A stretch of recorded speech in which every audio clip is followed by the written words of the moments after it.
So Liverpool have been absolutely smashed by Manchester City away from home at that yet stadium, and the two players I will have to talk about is Jeremy Doku. Obviously, first of all, he will make all the headlines, but even Nico O'Reilly, the way he defended, the way he bosses that left back zone in, and like Mo Salah, obviously he's not in the best of forms, but he absolutely handled Salah like it was nothing, no big deal. So it was very impressive. And Jeremy Doku, like he was everywhere on the pitch. Like the game started, and you expect him to be in on the left wing, but he's going all the way to this line, then trying to cut back and create chances. From here, he obviously cuts back. Okay. My board cannot handle the craziness, the quick feet, the power, the pace Jeremy Doku has right now, and the kind of form he's in. He's devastating. And I feel like the only right back I can put against him is Julian Timber and no one else. Even Conor Bradley, you saw how well he did against Vinicius Jr., but he could not handle uh, Jeremy Doku. And even Salah had to come and defend and like double up on Jeremy Doku, but it was not possible to stop him today.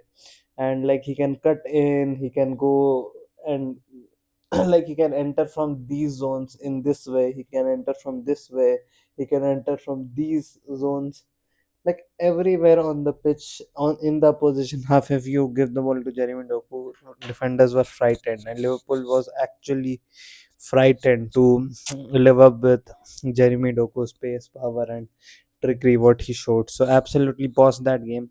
And obviously for the first goal, Ibrahim Konate, he has not been doing well for Liverpool. And one thing I will say about both these teams will do very well with their attacking prowess at home, but going away from home, you have seen Manchester City also falter against Brighton, against Aston Villa, and you have seen Liverpool lose so many away games. Like they have lost all their away games. They won two, they had lost four in a row. Now they have lost again. So they have basically lost 5 games in their last seven matches. And this period from the last international break to this international break has been pathetic for Liverpool, and I feel like they are now, they had to capitalize on the drop points. Arsenal have 8 points behind, while Arsenal have dropped points, and they're all the players are going to come back, and you go 4 points behind even Manchester City, trying to chase two teams. If even if one of them keeps going on to win, it would be difficult to catch them. So I feel like Liverpool are for me out of the title race. And like Manchester Pep said that you cannot win the title, but you can lose the title in November. So they, I feel like Liverpool have lost the title in November, and they they just don't feel join, like they don't feel like they have combination of plays is what I keep talking about. Combination plays, the camaraderie between the team. So like comes up, he tries to score from long range, he tries to put crosses, they try to give long balls to Salah, and he gets doubled up, so he cannot provide enough service. Ekitike was subbed off in 55th minute. He could have subbed off Florian Wirtz as well. I didn't see him doing much, and it was not like they were not getting space and City were on in the low block. It was a proper football match, and for Arne Slot today, he cannot complain about set pieces because his team was what who were relying on set pieces. He cannot complain about long balls, period breaks of play, etc., etc. Whatever he was screaming about in the pre-match show, and the fact that he's screaming about so much after the first difficult period of his career in Liverpool.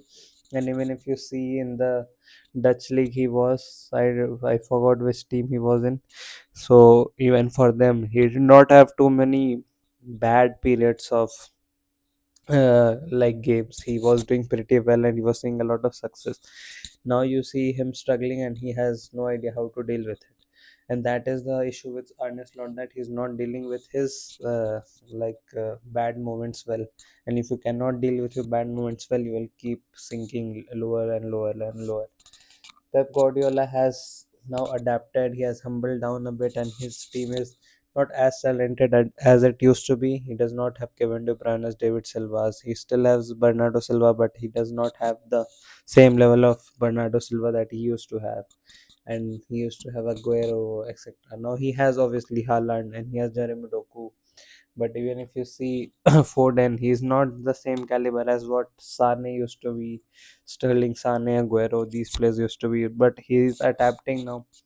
Even like he has a young left back, he has a makeshift center back pairing. Like Guardiola obviously can play center back, but he was playing left back, and we have he has not we. I'm not a Manchester City fan. I'm an Arsenal fan, but he has Matheus Nunes, who is also a makeshift right back. So he's dealing with it very well, and he was not over like Manchester City were not over indulging in things. They were calm, they were on the ball, they were sitting deep as well when they had the lead, and they were going about things in a very calm way. And I feel like Pep will have a good season with Manchester City, and they won't embarrass themselves like they did last season. So you can expect that from Pep Guardiola to learn from his mistakes and improve. And him for Pep Guardiola personally, also last season was one of those very rare things that would happen in his career where he kept failing, and it was going on borderline embarrassing, where people were like, "Oh,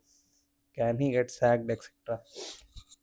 Arne Slot also, Liverpool will have to talk about Arne Slot because losing 5 games in 7 is sort of form you relate to relegation battle teams. But yeah, a lot of things to think about for Liverpool.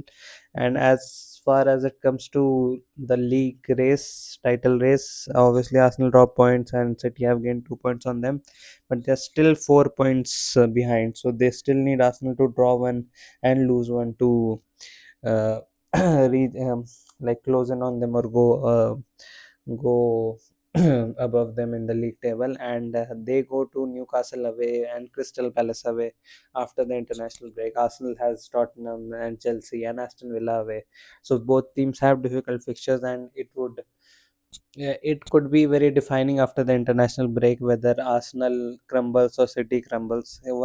Whoever crumbles will actually it is very likely to see one of these teams crumble and lose their grip on the title. And if Manchester City are 4 points behind, Arsenal find themselves in an advantageous position that they can make one slip up more than Manchester City. So pressure will be on Manchester City.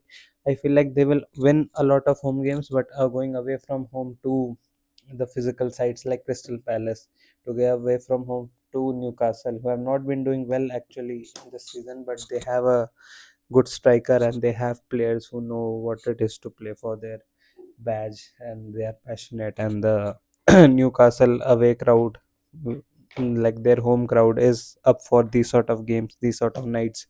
So they will have it tough. Even the prime Manchester City sides used to have it tough against Newcastle away from home. So that would be a very tough game. If Manchester City go past Crystal Palace and go past Newcastle unfazed, and they have all 6 points in the bag and they are going on a winning run, then we can talk about title race. Right now, I feel the only team that deserves to be in the number one spot is Arsenal, and that is the end of conversation. Oh, have teams picked up on weaknesses of Arsenal? Are they crumbling? Have they conceded 2 goals, etc., etc.? Like, shut up.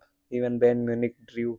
Even PSG have not been having the best of seasons. So people will not win every single game in the league.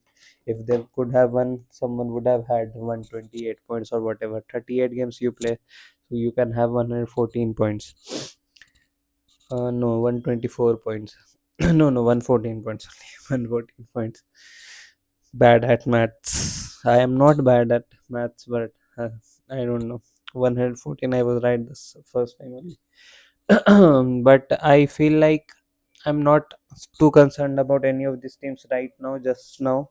But the form Jeremy Doku and Erling Haaland are in, the defensive solidity they have in Nico Riley, and the midfield, I don't know the midfield, I don't know their right side. Even Foden has been doing better now. He has been improving, so their attack is coming to shape. Their left back zones are pretty fine with Guardiola and Nico Riley.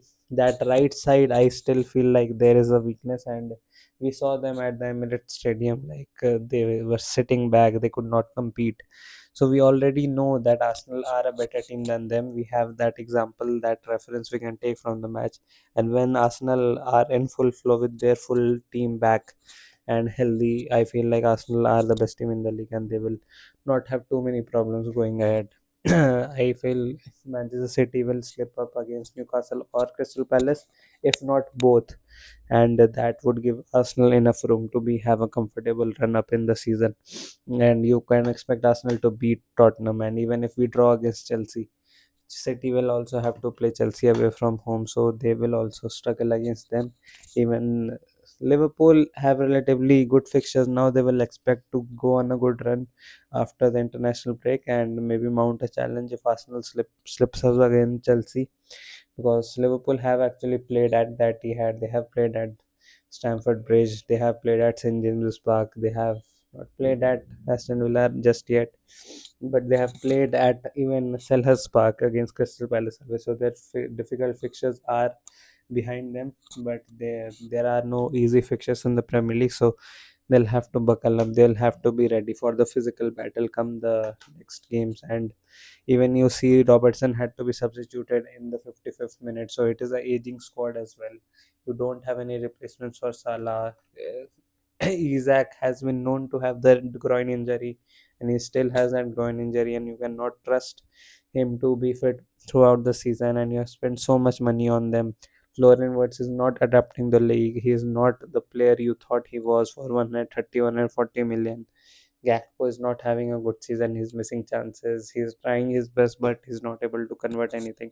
So there are a lot of issues for Liverpool, not only in the defense but now also in the attack. Soboslai looks like the only player that is in form right now and can do something, but it's not enough if one or two players are standing up for the whole team. You need much more than that to mount a title challenge. For now, they will be concerned about even their top four hopes because they are eighth, and this is a tough league. This is a tough league. If you cannot compete physically in this league, it will punish you and you will find yourself in 8th, ninth, 10th position because there are too many good teams. Today Aston Villa smashed Bournemouth 4-0, and it was absolutely sensational from them. Like they had so many creative players: Bundia, Rogers, McGinn. They have Matthew Cash running forward. They have Lucas Digne.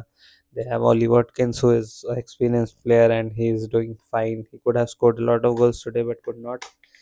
And they have Malan. They have Barkley coming from the bench. They have Tillemans coming from the bench. So that you can see a team that was actually no winless in the first 5 6 games, and I was very happy because I hate Emery.